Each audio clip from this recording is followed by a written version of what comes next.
Hey there, welcome back to the Testify Long Island Podcast, the faith-based podcast based to inspire, encourage, and strengthen you in your faith journey. Whether you're new to believing, walking through trials, or standing firm in God's promises, this is the place where testimonies come to life. Here we share real stories of transformation, hope, and unwavering faith because your testimony has power. My name is DJ, and today's episode is going to be a good one for you. We got not one, but two amazing people, and you're going to love to hear their story. First up, meet Tommy Lanham. Now, Tommy's life has been anything but ordinary. This guy has set his house on fire as a kid, flunked 6th grade, got kicked out of Bible college, and still went on to earn a master's degree with a 4.0 GPA. He is now a master certified coach, a pastoral counselor, and founder of something called the Enthusiasm Zone. He's made it his mission to help people bust out of the boring, break through the ordinary, and start living with passion and purpose. And right alongside of him is Tammy Lanham, his amazing wife. Tammy is a publisher, content creator, and runs her own business, Tammy Lanham Images. She also serves as the creative arts pastor over at Glen Cove Christian Church, alongside Tommy, who is the lead pastor there. Together, they're an unstoppable team and using their gifts to serve people to glorify God. So buckle up as we dive deep into their story, their ministry, and how they keep their faith, creativity, and enthusiasm alive in everything they do. Let's get to it. Welcome, guys. Hey. Thank you, DJ. Glad to be here. Pleasure to have you guys here. Thank you for the drive. I know it was a little far out, but I appreciate you guys coming out. Absolutely. Thank you for the invitation. No problem. So, you want to tell us a little bit about yourself? How did you guys get started in your faith journeys? You want me to go first? Go first. Okay. Go for it. It was interesting. My early childhood, I was in northern Kentucky, just south of Cincinnati, and my parents didn't go to church that much. They went what we called Creasters. They went for Christmas and Easter. And then when I was 5 years old, I actually set our house on fire. Mm-hmm. And my mom and dad were talking about moving from that area down to where they grew up down in southeastern Kentucky. Before I did that, I just helped them make their decision a little quicker. But the interesting thing is when we moved back down to southeastern Kentucky, where both of my parents grew up, my mom began to take my sister and I to the church that she grew up in. Mm. And it was in that church that I first really got those foundational teachings of the Bible, began to learn about Jesus.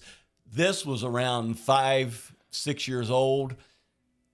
I was about 14 when I made the decision to follow Jesus, and I was all in. I was over the top. I was ready to do whatever I could, and then I switched schools to what we called junior high school.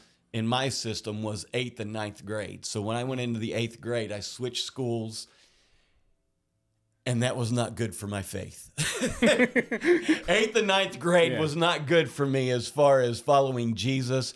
I did a lot of things I wasn't supposed to be doing.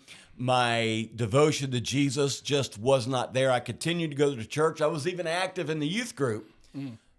But I wasn't developing that relationship with Jesus. And it wasn't until my sophomore year of high school that I really began to think about, what am I doing? And I began to have this feeling of inauthenticity because I was pretending to be one thing in one place and I was something else completely in another environment. And I finally came to a place where I just had to ask myself, are you going to start taking this serious or are you going to give it up altogether? Because I couldn't continue doing what I was doing.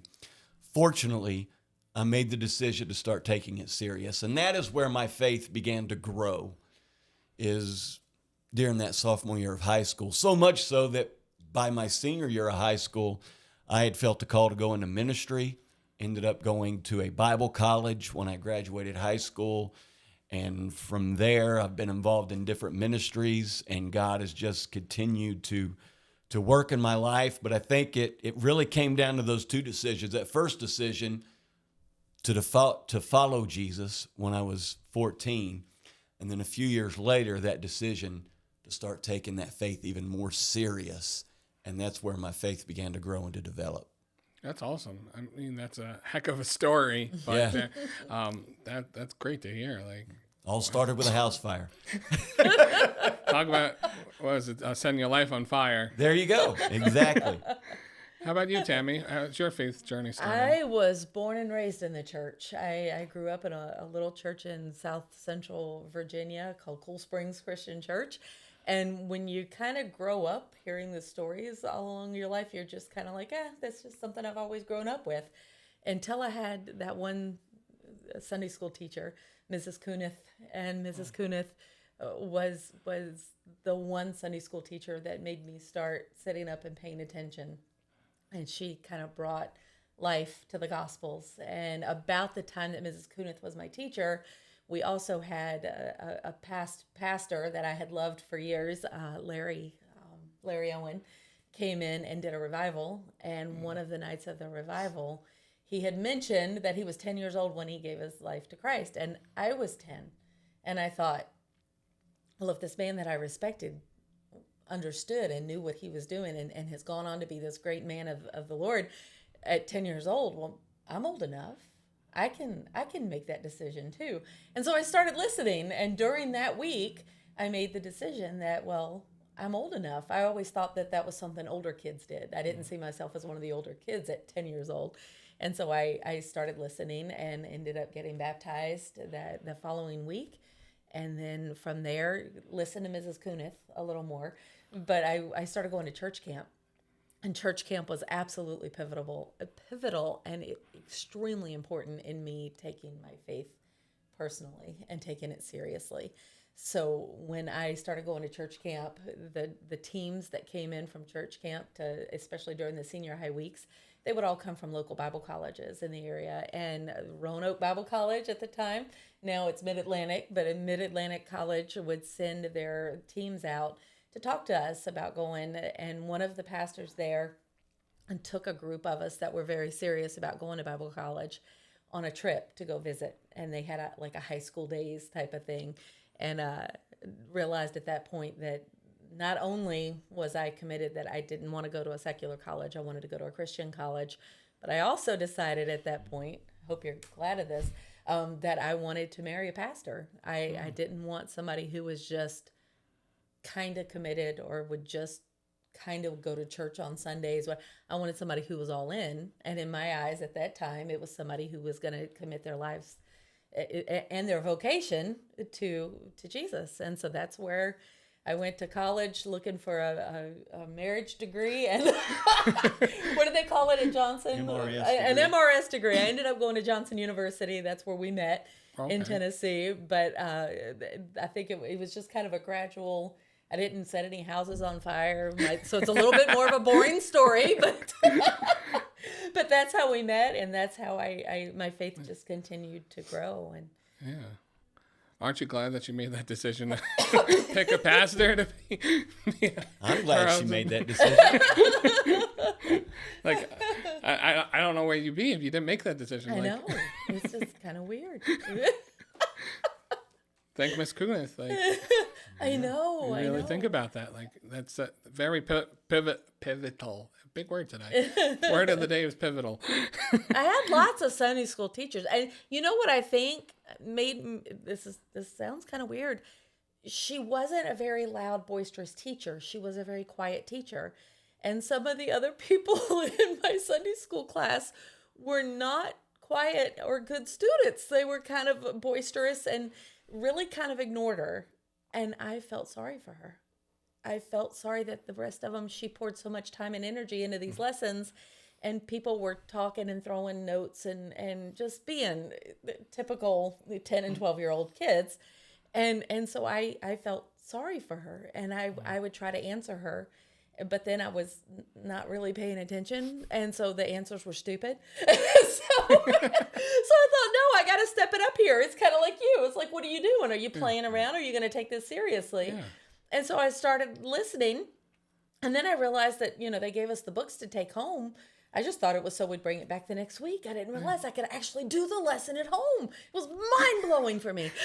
So I would actually read the scripture and read the lesson before I would go to class the next week. And she started noticing that I was taking an interest, and so she took a special interest in me, and she really did. She really changed how I looked at myself, and changed how I looked at Jesus because of the way that she taught. That's so sweet. Like just to know that, like you take, when you think about it, you take somebody under your wing and just wanting them to do better, and you're a product of that. Like that's incredible. So what is, like, how is your relationship with God shaped the way you see your purpose? So now that you guys, you found God, did it immediately shape your purpose? Like, oh, I know I'm going to want to get into ministry. I know I'm going to, did that come to mind? Or was it something you kind of grew to? Like, God, what do you have for me? I think, do you mind if I go first on this one? I think for me, it's kind of morphed. Okay. Because I went to college to be a teacher, and I quickly found out that was not meant for me. And then I changed and went to early childhood education and development, and I liked that. But I think my gifts, I had to kind of figure out who I was and what my gifts were. And my gift is not teaching. My gift is administration and leadership and hospitality. And so that in a classroom didn't look the way I wanted it. And I still don't. I don't have the patience to be in a classroom day after day. God bless the teachers that do, because it's just not my calling. But I can run the school. Okay. I can run the programs. I can organize. And so that's kind of, that administration part of it is kind of where I had to figure out what God was going to use me and how he was going to use me. And so my degree in teaching, I ended up using that to homeschool our kids. So I do feel like that God used that. But then I fell in love with photography. And since then, I've fallen in love with all things tech. And so I didn't know how God was going to use that, but I knew I wanted to plug that into the churches, different churches that we've been serving, different ministries that we've been a part of. That's been kind of my specialty, is I'm the tech person. I'm the one that, DJ, you and I, we speak the same language sometimes. Yes. And Very much so. When you're telling me things, I'm like fascinated and learning so many things.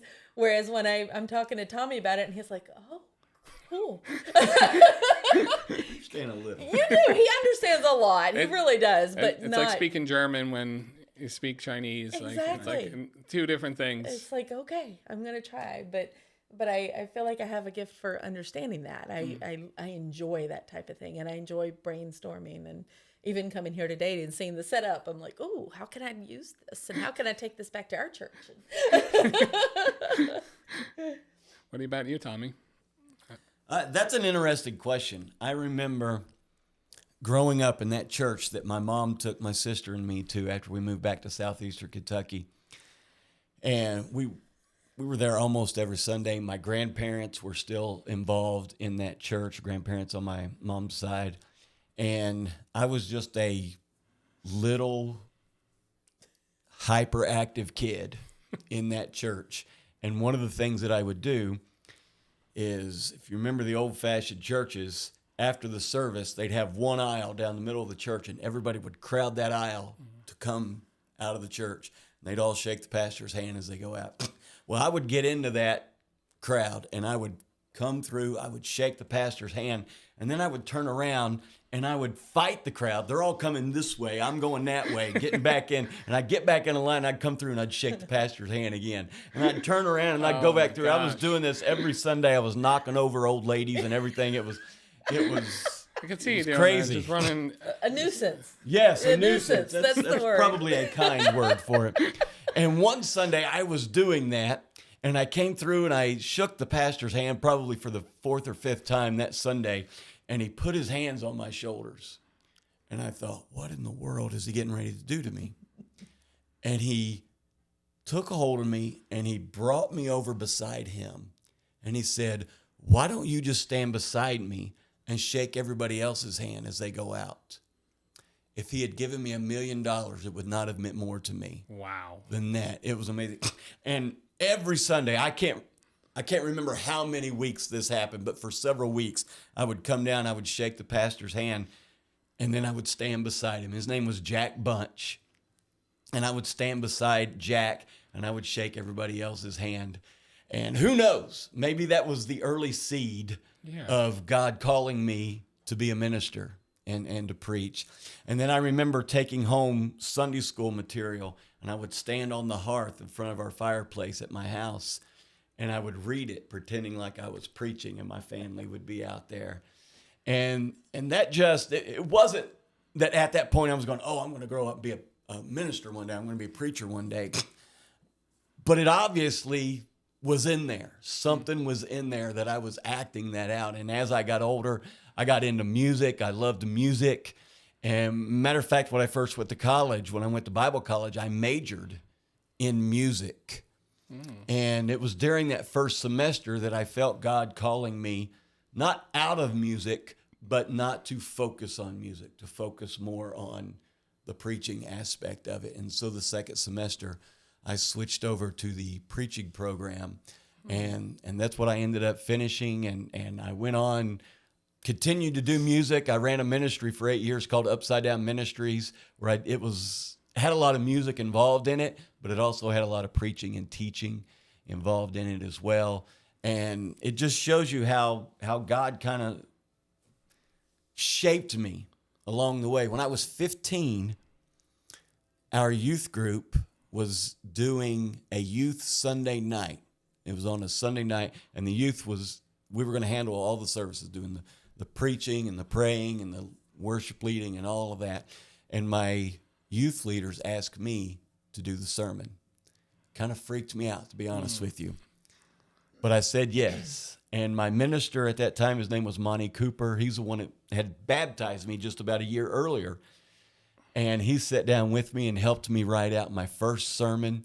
I prepared a 20-minute sermon, and I got up there. I was scared to death, and I was so nervous that I preached that 20-minute sermon in all of about 2.5 minutes.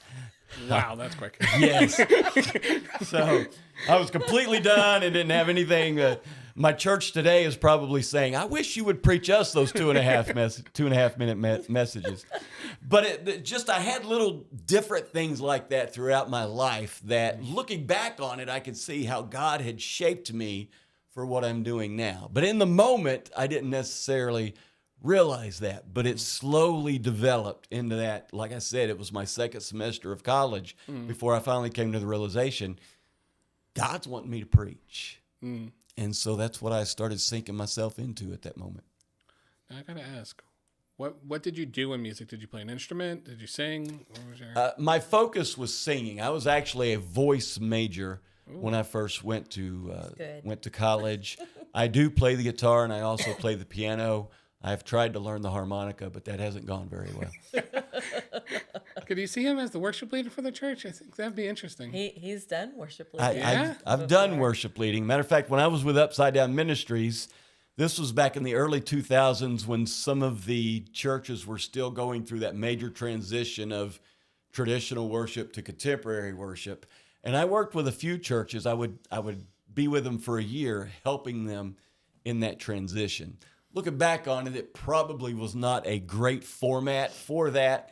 But in the moment, that's what I felt like God was wanting me to do. So I would go in, and because I was raised on the traditional stuff, I knew that as well as I did the contemporary stuff. So I was able to make that bridge gradually over the course of a year, instead of just saying, okay, today we're throwing out all the hymns and we're just going to do contemporary praise choruses today. We didn't do that. We gradually, over the course of 12 months, went from the majority of it older traditional hymns to where by the end of the year we were doing mostly contemporary stuff. Interesting. Yeah. That's very interesting. It reminds me of, what was it? Phil Wickham. He modernized a lot of the contemporary hymns. He's still doing it today. Yes. So it reminds me when you were saying that, like transitioning it to that, like that, it reminds me a lot about what he does, and very cool though. Yeah. Yeah. And a lot of Upside Down Ministries, like I said, I did that for 8 years. A lot of it was music oriented. I did, quote, concerts, like small concerts in churches, not arenas or anything like that. I even talked with a recording studio about making a CD that never materialized, but we were in the talking stages of that. But again, even though a lot of it was music oriented, I still felt like my focus was to be preaching. And actually, through Upside Down Ministries, that was still a transition. Now I do very little music. I do a little bit here and there, but most of it is teaching, preaching, and life coaching. That's awesome. Yeah. That's definitely something I didn't really know about you. Well, there you go. You You got got new a few years information. now, and that's you learned something new. So now, how is like your faith or your music or your photography? How has your faith influenced you guys doing this? Like, so you're not just pastors for the church. You have your own ministries, your own businesses that you do. Enthusiasm Zone, Images. Like, how has your faith influenced it? Like, whereas some business owners that don't have faith or are new to faith may not like see how it affects their day to day, but you know, how would it impact you? Like, do you reflect your faith against your business decisions, against things like that? We talked about this a little bit earlier today. One of the things that I think we've come to learn is that wherever God leads, he's going to provide. And sometimes it's leading us into the scariest mess you've ever been in. And you don't know how in the world you're going to make ends meet. You don't know how you're going to feed your kids. You just don't know that right there, that might not be a good decision. But we've taken the jump anyway in different areas of our lives, in different times of our lives. And wow, it's like God shows up. And I don't know why I'm surprised at it, but there's been times that God just shows up in miraculous ways. And it's ways that you hear missionaries sometimes tell their stories about, and at the exact right moment, this happened and it all worked out. And you're like, is that really how it worked? Because that's just almost too coincidental. Seems too perfect. Yeah. God does that because we saw it. We saw it time after time after time. And we had a one time, once ever, we were getting ready to miss a house payment. And we had never missed any of our payments. We didn't have a lot of left over, but we always met our bills and met our obligations. And we had an amount that we needed that exact amount. And we had 2 days. It was 2 days before it was due. And I was panicking. He's more laid back, but he wasn't too worried about it. But we were trying to figure out how we were going to do this. And a guy from a church, he was an elder at a church over 2 hours away from us. He worked with AT&T and was in our neighborhood working on the AT&T lines in the area. And he came and knocked on our door and he said, "Hey guys, I just wanted to stop by." And say he'd never been to our house before, ever. I'm not even sure how we knew where we lived at that point. But he just showed up. Tommy had spoken there a few times as a fill-in kind of a thing. Yeah. And he said, "God told me to bring this to you." And it was a check and it was for the exact dollar amount. I'm not kidding. The exact dollar amount that we needed to make our house payment. So when you hear those stories, God really does. And so there's been times like when he called us into Upside Down Ministries, and that was completely by donation. We did not have a regular paycheck for 8 years. And it was just kind of that. We would go to the mailbox and hope and pray that we had enough that the people send in donations, and we always did. And it was just such a huge blessing. But I think that's where any of our businesses, as I morphed out of the photography business, going into publishing and some of these different things that I'm in now, I'm like, God, are you sure? Are you sure? And then I just have to remember, the guy knocking on the door with the check. It just always, if you follow and do what he asks you to do, he always provides. Yeah. Sometimes you sweat a lot. Yeah. And sometimes you have to be creative in your problem solving. Yeah. But he's, what is it? What's the old country or the old Southern gospel song? He's an on-time God. Oh, yeah. And he always shows up on time, even though it might not be my timeline. Yeah. For me, the faith aspect of it is the drive behind everything else that I do. My personal definition of the word enthusiasm is a God-inspired fire ignited deep within your soul that drives you to never settle, live with passion, and turn the world upside down. And that's the way I do things. Very few things do I go into and just, we'll try this. I go in, I'm driven to go into these things. And whether it's getting a degree or pastoring a church or running a ministry, doing a concert, leading worship, preaching, teaching, whatever it is, it's a drive that I feel like God has put inside of me to do that. And so because that is the drive, it is service oriented. How can I help others? What can I do for others? Zig Ziglar used to say that if you will help enough other people get what they want, you'll be able to get what you want.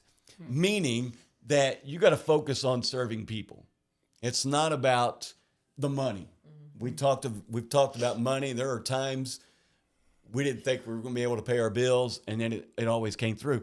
But we never did it for the money. We did it because this is what we felt God was calling us to do. We wanted to be faithful in the moment, even if it looked like this is not a financially wise decision at this point. Not that you want to be, flippant about finances. Finances always has to be a part of the conversation, but it's not the driving part of the conversation. The driving part of the conversation is, what is God wanting us to do?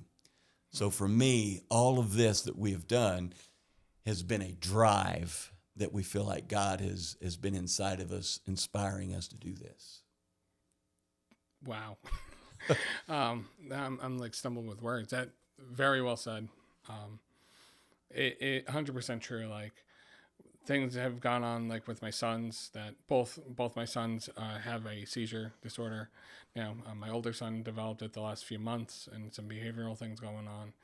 And we've been in and out of the hospital and out of doctors very frequently. And it's one of those things that it was hindering my time at the church. So I was like looking at it like, what do I do? And I was talking to my pastors about it, and they're like, do you need to take time back? I know you're going through a lot.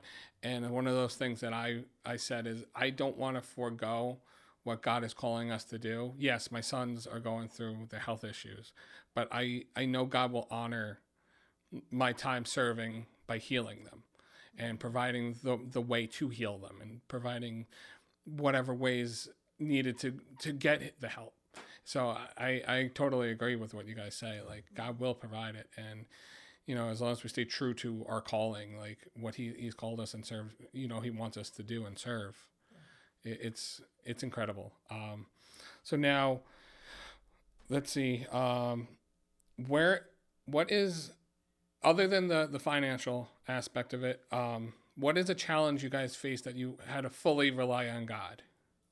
Have you guys faced one that, not necessarily a financial one, but something like, I don't know what to do, God, you surrender it and see what happens? Today? Today? Listen, there are challenges every day. When we came to Glen Cove Christian Church here on Long Island, we came from Kentucky, 800-mile move for us. And we came in August of 2019, which was 6.5 months before the pandemic hit. Mm-hmm. We're still learning our people. We're still getting to know our people. They don't completely know us. We don't completely know them. And all of a sudden, we can't see each other. At least not in a normal situation. We don't see each other for several months. And we've got to figure out ways to keep this going. And it was funny, at the time, or actually just before that happened, Facebook was set up where you could invite people in. You could do a Facebook Live and you could invite people. I think they've gone back to that, or at least they had. But they had done away with that in February of 2020. Oh my gosh. And we were thinking, okay, this is how we're going to do church. We're going to do a Facebook Live, and we can invite people in from, like, we've got another pastor at the church, and we could bring him in, and then we've got the worship minister. We could bring her in. But when we started investigating that, we realized that Facebook no longer did that. They didn't have where you could invite people in. Oh my gosh. And so we were like, what are we going to do?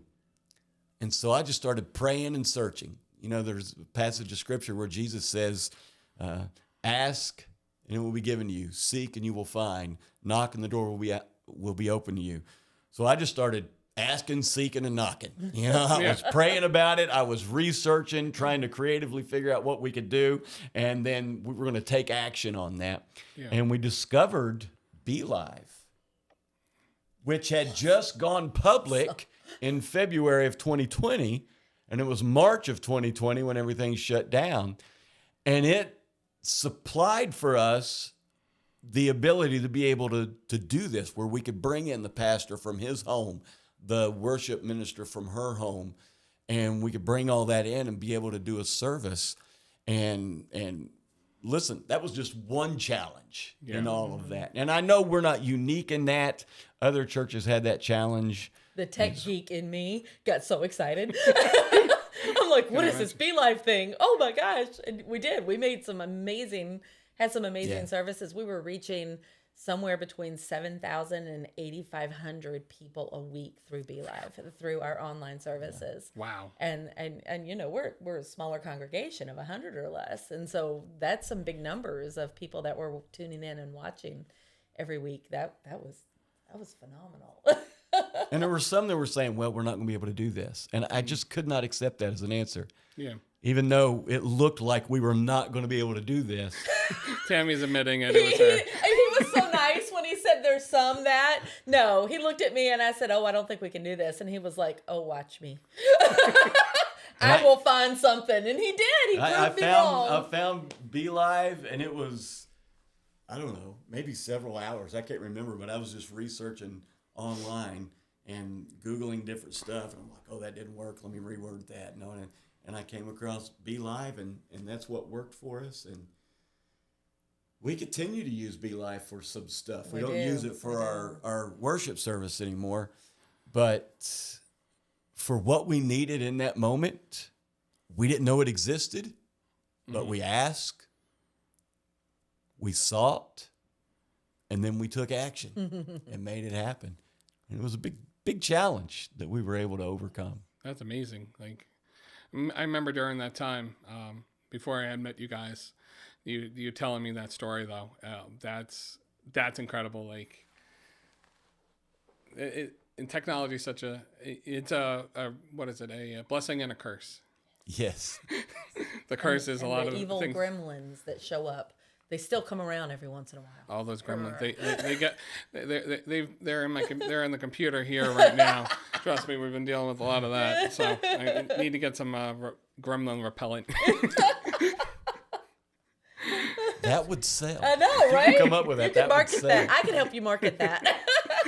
Let's do it. So have you guys ever had to make a tough choice based on your faith?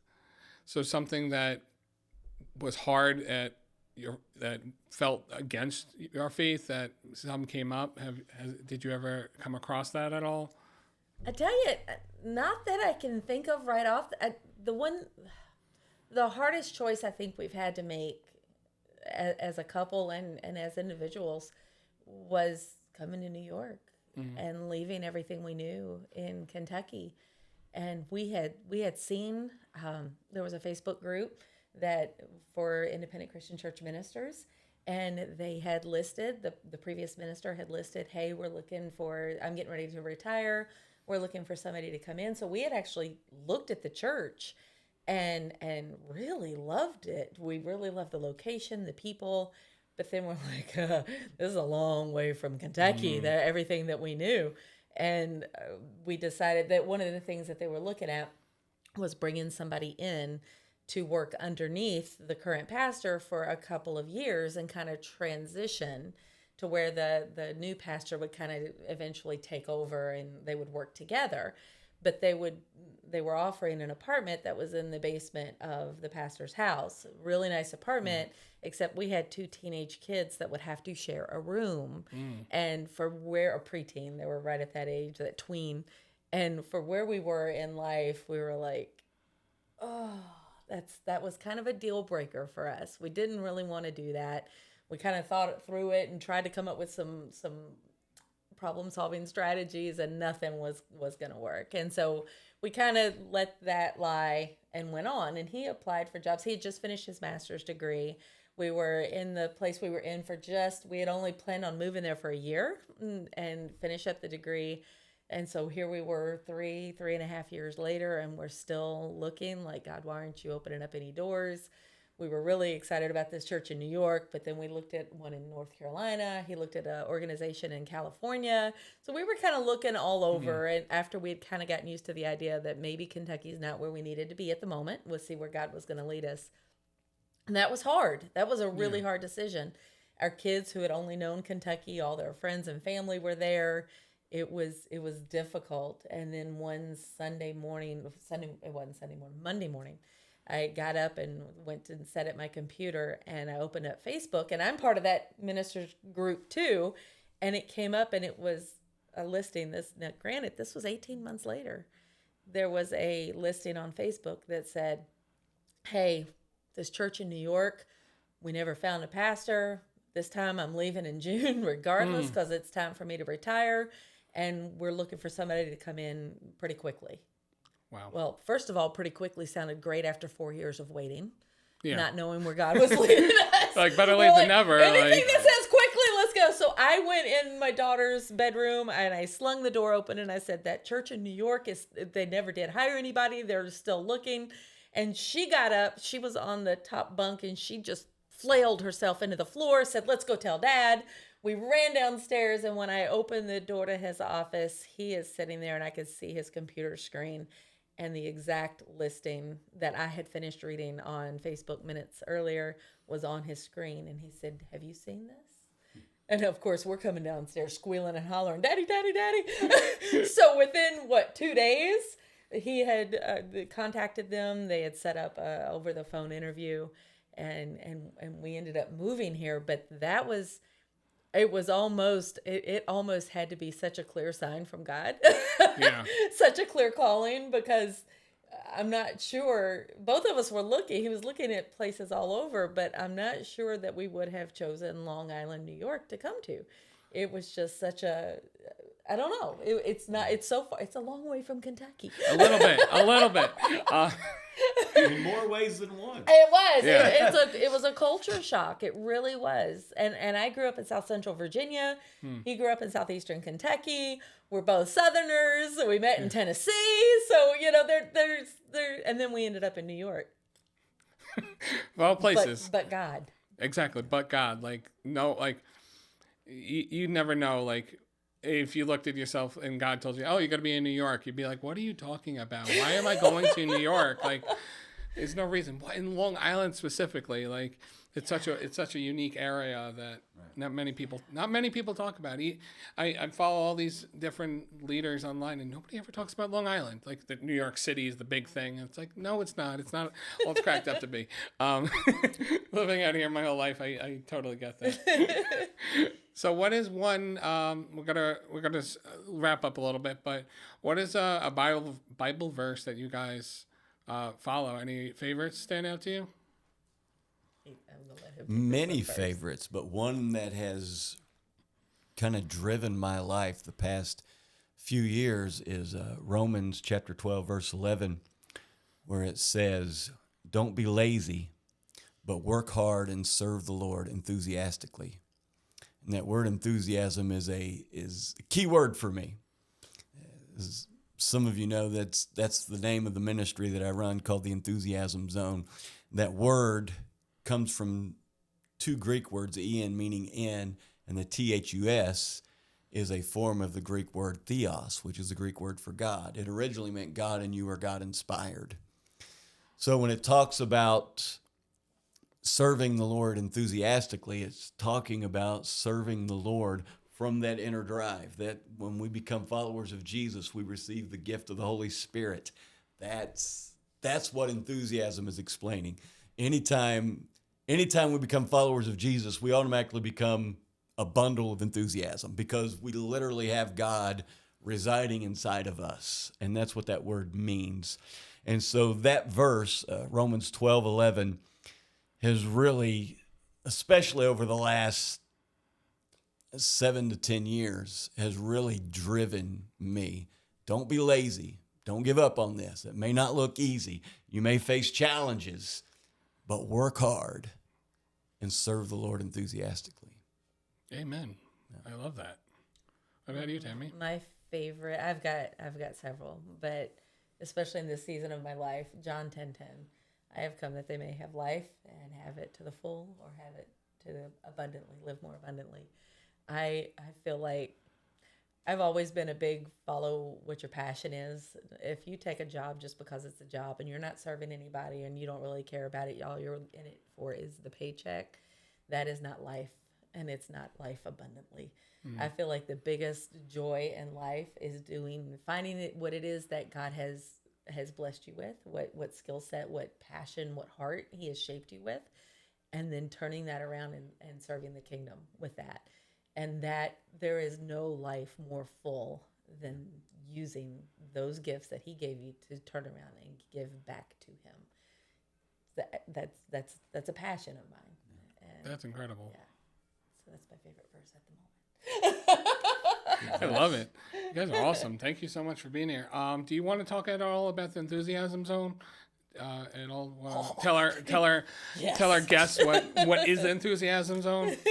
The Enthusiasm Zone, the purpose of the Enthusiasm Zone is to help you break out of the monotony of the mundane and the mediocre so you can break through to your enthusiasm zone. We go through the course of 8 decisions that we lay out. It's an acronym of the word enthused, the decision to embrace your weird, never settle, turn the world upside down, utilize the power of positive failure, set goals, engage your heart, and discover your purpose. Did I get them all in, or did I skip one? You missed the H. I skipped the H. The H is hope as you climb to your God-given potential. And through the teaching, through the coaching, and through our retreats, we hold an annual retreat every year called the Enthusiasm Experience, where we take about 50 hours of time on a Friday, Saturday, and Sunday morning, and we dig deep into those 8 decisions, not just what they mean in general, but what they mean to you individually. And we work through that process. By the end of it, people are exhausted, but they're energized all at the same time because they have gone through that process of breaking out of the monotony of the mundane and the mediocre so they can break through to their enthusiasm zone. That's awesome. And we got a copy of his newest book right here, Your Enthusiasm Breakthrough, which I'll put a link on in the description if you guys are interested in this book at all. I think it'd be great for you to check out alongside Tommy and Tammy about what it means to be enthusiastic. And we also, we're this year's retreat, the 3-day retreat, is actually going to be on Long Island. This is the first one we've had here, and so it'll be on Fire Island, just off the edge of Long Island, this year, September 5th, 6th, and 7th. Yes. So we're excited to be able to offer that to our local area. We've been going back and having them in the Kentucky area because we had a lot of connections there. Yeah. So this is the first time we've kind of brought it up here. We're kind of excited about it. I think that'd be great, honestly, having the local community be part of it. Like, Right. Have you started sign-up yet for it? Oh, Yeah, we got 20 people who have signed up already. Wow. So we're filling up. Yeah. So if you want to come quick. Do it quickly. Wow. Okay. Well, thank you guys for coming on today's podcast. I can't thank you enough. Great time, great conversation. Anything you want to say, inspire others before we go? Yeah, just follow that drive. Whatever God has put in you, that God-inspired fire ignited deep within your soul that drives you to never settle, live with passion, and turn the world upside down. Don't ignore that.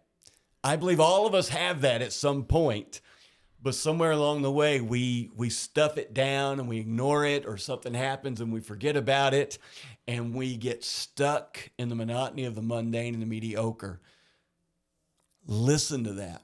Listen to that God-inspired voice inside of you that's telling you to break out of that, because he's got something bigger in store for you. Amen. Yep. Thank you, Absolutely. guys. Thank you. Appreciate you, DJ. Love you guys. Love you. Tune in next week for our next episode and see what's going on here at the Testify Long Island Podcast. I'll see you next time.